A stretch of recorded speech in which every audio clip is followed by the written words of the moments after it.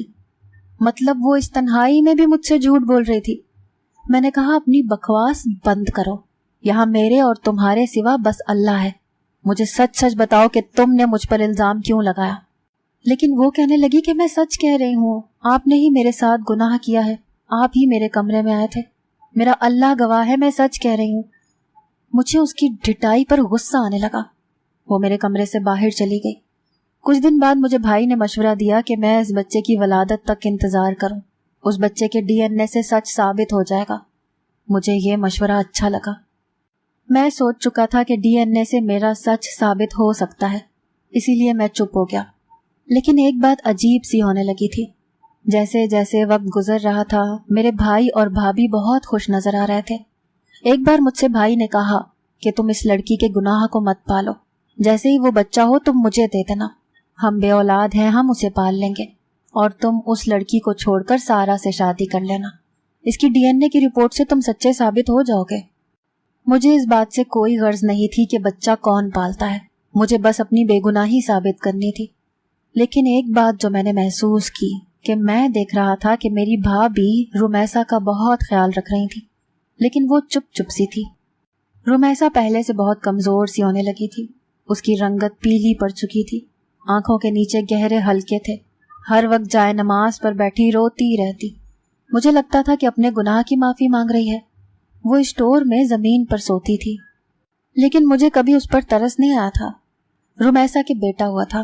اس دن بھائی بھابھی کی خوشی قابل دید تھی، لیکن میں نے اس بچے کو دیکھا تک نہیں تھا، بس اپنی رپورٹ کروائی جس سے یہ ثابت ہو چکا تھا کہ وہ بیٹا میرا نہیں تھا، میں سچا ثابت ہو چکا تھا۔ میں نے اپنی وہ رپورٹ سارا کو واٹس ایپ کر دی۔ سبھی اب مجھ سے شرمندہ تھے۔ رمیسا کا بیٹا بھابھی نے رکھ لیا تھا۔ مجھے رمیسا سے کوئی غرض نہیں تھی۔ امی مجھ سے کہنے لگیں کہ مجھے معاف کر دو، میں نے تمہارے ساتھ اچھا نہیں کیا۔ میں نے کوئی جواب نہ دیا۔ میں نے کہا، جیسے ہی وہ لڑکی ٹھیک ہوتی ہے اسے یتیم خانے بھجوا دیں، مجھے اب وہ گھر پر نظر نہ آئے۔ امی چپ سی ہو گئیں، پھر کہنے لگیں، رمیسا کی حالت ٹھیک نہیں ہے۔ میں نے کہا، اسے اپنے جھوٹ کی سزا مل رہی ہے، اچھا ہے مر جائے وہ۔ میں نے یہ کہہ تو دیا تھا، لیکن یہ نہیں معلوم تھا کہ یہ لفظ مجھے بعد میں کتنا تڑپائیں گے۔ امی کہنے لگیں کہ ایسا مت کہو، وہ تم سے ملنا چاہتی ہے، اس سے مل لو، ڈاکٹر اس کی حالت سے پر امید نہیں ہے، اس کی آخری خواہش پوری کر دو۔ امی نے روتے ہوئے میرے سامنے ہاتھ جوڑ کر کہا تھا، تو میں مان گیا، ورنہ میں اس کی شکل بھی دیکھنا نہیں چاہتا تھا۔ میں رمیسا کے کمرے میں چلا گیا۔ وہ کھینچ کھینچ کے سانس لے رہی تھی۔ پہلی بار اس کی حالت دیکھ کر میرا اندر سے دل تڑپا تھا۔ پہلی بار میں اس کی طرف بڑھتے ہوئے اپنے قدم روک نہیں پایا تھا۔ میں اس کے پاس جا کر بیٹھ گیا۔ وہ مجھے دیکھ کر ذرا سا مسکرائی، کہنے لگی، آپ سچے ثابت ہو گئے، لیکن جھوٹی میں بھی نہیں ہوں۔ اس رات میرے پاس ایک شخص آیا تھا۔ اسٹور روم میں گھپ اندھیرا تھا۔ میں سو رہی تھی جب کسی نے میرے منہ پر ہاتھ رکھا اور تب ہٹایا جب وہ مجھے پامال کر چکا تھا۔ اندھیرے میں اس کا چہرہ نہیں دیکھ پائی تھی۔ جاتے ہوئے اس نے کہا تھا کہ میں مظہر ہوں، لیکن اگر تم نے میرا نام لیا تو بہت پچھتاؤگی۔ مظہر آپ کا ہی نام ہے۔ میں اس وقت موت کے بہت قریب ہوں، اسی لیے آپ سے جھوٹ نہیں کہہ رہی۔ وہ آپ جیسی ہی آواز تھی۔ وہ اٹک اٹک کر بول رہی تھی، اس کے آنسو ٹوٹ ٹوٹ کر بہہ رہے تھے۔ پہلی بار میری آنکھیں اس کی حالت پر بھر آئی تھیں۔ میں نے اس کے لرزتے ہاتھ کو اپنے دونوں ہاتھوں سے تھاما تھا۔ مجھے وہ جھوٹی نہیں لگ رہی تھی۔ اگر میں سچا تھا تو غلط وہ بھی نہیں کہہ رہی تھی۔ میں نہیں جانتا تھا کہ وہ کون سا جذبہ تھا، لیکن میں نے بے اختیار اس کے ہاتھ کو اپنے لبوں سے لگایا تھا۔ لیکن اگلے ہی لمحے اس کا ہاتھ بے جان ہوا تھا۔ وہ مر چکی تھی۔ میں نے بے یقینی سے اسے دیکھا تھا۔ اس کی آنکھیں کھلی ہوئی تھیں، آنکھوں سے آخری بار بھی آنسو بہہ کر گرے تھے۔ میں نے اسے بہت بار پکارا لیکن وہ بے جان ہو چکی تھی۔ مجھے اس کے مر جانے کا افسوس اس قدر کیوں ہو رہا تھا یہ میں نہیں جانتا تھا، لیکن میرا اپنے آنسوؤں پر اختیار نہیں تھا۔ بہت دن لگے تھے مجھے سنبھلتے ہوئے۔ وہ شخص کون تھا یہ کوئی نہیں جان پایا جس نے رمیسا کے ساتھ زیادتی کی تھی اور میرا نام لیا تھا۔ میری شادی سارا سے ہو گئی لیکن میں خوش نہیں تھا۔ حالانکہ وہ میری محبت تھی پھر بھی مجھے اس کی سنگت کی کوئی خوشی نہیں تھی۔ میں نہ جانے کیوں سارا کے چہرے پر رمیسا کے نقوش ڈھونڈنے لگتا تھا۔ رمیسا ہر وقت میرے حواسوں پر سوار رہنے لگی۔ مجھے اپنی کیفیت سمجھ میں نہیں آ رہی تھی۔ ایک بار میں اپنے کمرے سے باہر آیا تو بھائی اور بھابھی کے کمرے سے لڑنے کی آوازیں آنے لگی۔ بھابھی کہہ رہی تھی کہ خبردار جو مجھے بانجھ ہونے کا تانا دیا تو میں نے بڑی قربانی دے کر یہ بچہ حاصل کیا ہے، ورنہ کون سی عورت ہوگی جو اپنے شوہر کو گناہ کے لیے اکسائے۔ اگر میں تمہیں رمیسا کے پاس نہ بھیجتی تو آج تمہارا بیٹا تمہارے پاس نہ ہوتا۔ یہ سن کر میں چکرا کر رہ گیا تھا۔ تو وہ بھائی تھے جنہوں نے اس مظلوم لڑکی کے ساتھ یہ ظلم کیا تھا اور نام میرا لے لیا تھا، وہ بھی اپنی اولاد کے حصول کے لیے۔ رات کے 4 بج رہے تھے اور میں رمیسا کی قبر پر بیٹھا پھوٹ پھوٹ کر رو رہا تھا۔ وہ سچی تھی، اس کے ساتھ ظلم ہوا تھا۔ کاش کہ میں یہ نہ کہتا کہ رمیسا مر جائے، کاش میں اس سے اپنے کیے رویے کی معافی مانگ لیتا، کاش کہ میں اس سے سچ جاننے کی کوشش کرتا، ایک بار تو اس سے پوچھتا کہ اس کے ساتھ ہوا کیا تھا۔ میں وہاں بیٹھا زار و قطار رو رہا تھا۔ اس بات کو کئی سال گزر گئے۔ میں روز رمیسا کی قبر پر آ کر ایسے ہی بے اختیار روتا ہوں۔ نہ جانے مجھے پچھتاوا ہے یا کوئی اور جذبہ۔ میں نے محبت سارا سے کی تھی لیکن رمیسا سے عشق اس کے مرنے کے بعد کر بیٹھا تھا، جو مجھے روز رمیسا کے پاس لے آتا تھا۔